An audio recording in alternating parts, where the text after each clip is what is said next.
Nagbibigay ako ng area.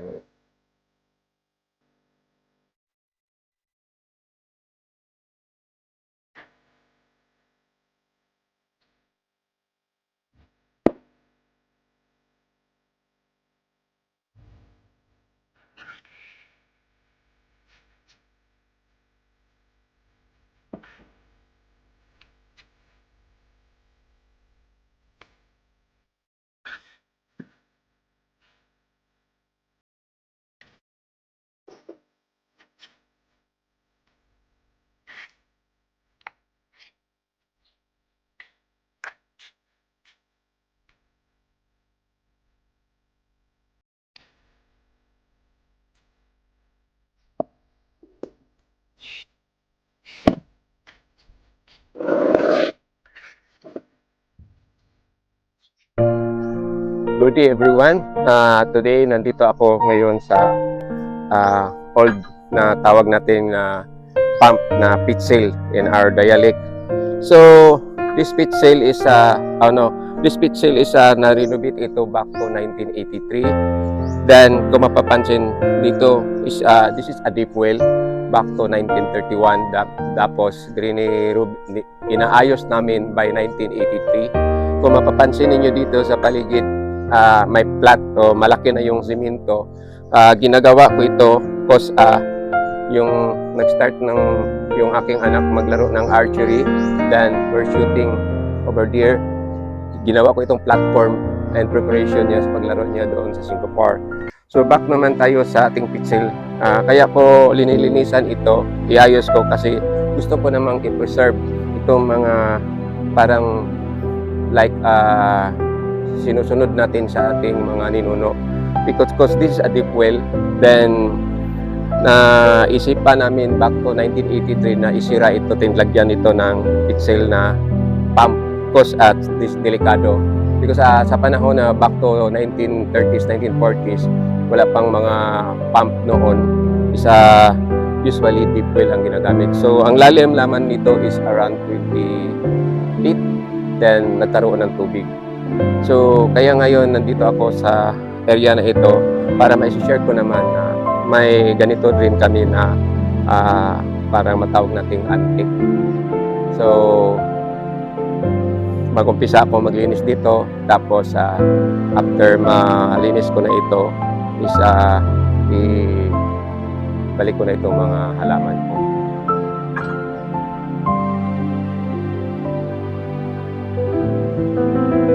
Bali, nabili namin itong pit sale pump na ito sa 1983. Then itong deep well is around na ginawa ito ng lolo ko is 1940s or 1930s.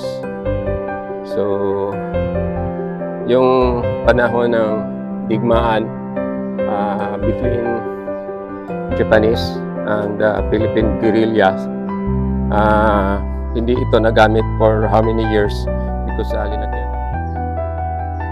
Ngayon, isa-isa ko itong linilisan bago ko ibalik doon sa kinalalagyan. So, this is only around mga 15 species of bonsai materials, pero matagal din matapos kasi ako lang mag-isa dito. Wala akong katulong, then palipat-lipat pa ako ng camera. So, pag linilisan ko doon sa linalagyan nila, tapos hindi ko nililisan itong mga materials ko, mga halaman ko, is wala, ganun. Hindi pa rin maganda tingnan, pangit pa rin. So hindi pa masyadong maganda itong mga gawa ko. So lalo na pangit pa sa ito na hindi ko maganda yung kalalagyan nila o kalalagyan ba yun. So this is how I start my bonsai, starting to bonsai materials than to so every time na makuha ko ng mga yung mga necessary branches sa mga bonsai ko, sabay ilagay na lang ng abono kasi minsan malimutan ko na lalagyan ko ba or hindi dahil sa matanda na tayo tapos madami pa itong materials natin. So tila muna ito sila bago ko ibalik doon.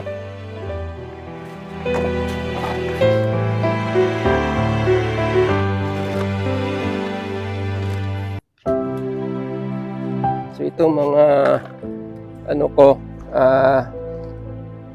mga ginagawa ko halos puro pareha lang yung forma nila kasi yun ang naisip ko na madali lang gawin. So kaya kung mapapansin ninyo halos parang kambal but hindi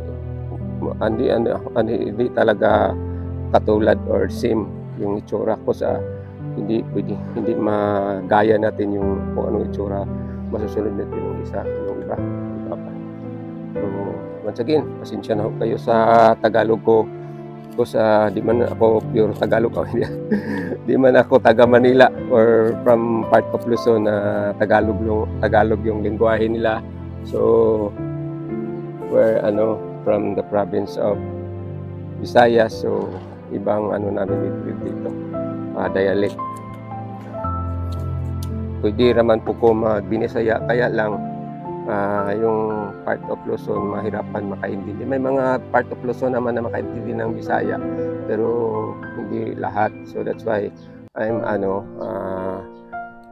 Tagalogin ko na lang kahit baluktot yung Tagalog ko para naman sa mga nanonood sa akin na taga part of Luzon makaintindi naman.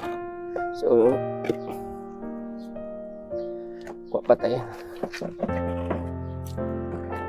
Tapos after this, hindi ko linilisan itong mga pot kasi parang totoong luma. Old na siya. Kasi pag linilisan ko din maging makita. Linilisan lang ito pag kung magkaroon ng show. Kung makasali. Kasi may show kami tapos hindi man natuloy. Kaya. Tapos mag-break muna ako. Kasi patid yung anak ko sa eskwela. So this is how I start. Kita ninyo, magalit ko lang. Hindi pa ulit-ulit kung sinasabi na ganito ako mag-start ng magawa. So it takes how many years pa. Itong mga ginagawa ko is around 8 years old na sila, 7 to 8 years old. Yung ganito. So pag aabot na ito ng 10 years old, maganda na. Kulang na lang ito yan. Yung mga wire ko rin. So lakad muna ako, atid ko muna sa trabaho.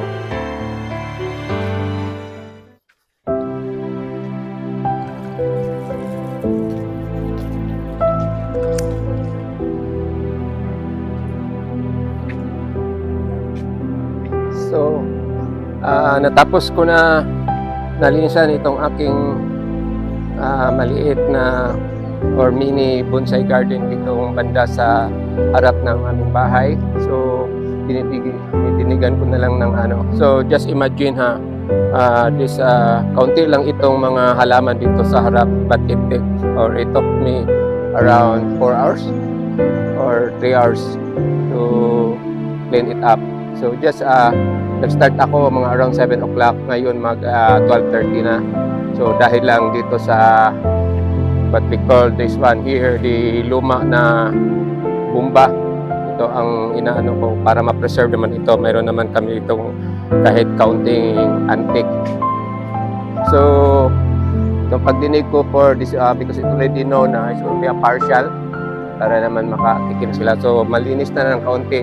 Ipupokus ko ito mamaya para makikita naman ninyo. So, bandang likuran, kailangan ko pa itong linisan dito.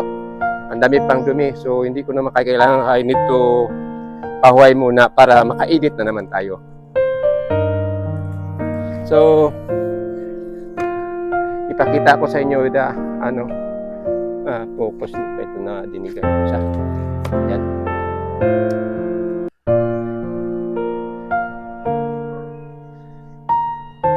So yun ang hitsura na niya. So yun ang mga bonsai materials ko. So malinis na siya ng kaunti. Then of course here may calyus. So itong materials na ito, itong paborito ko. Yan.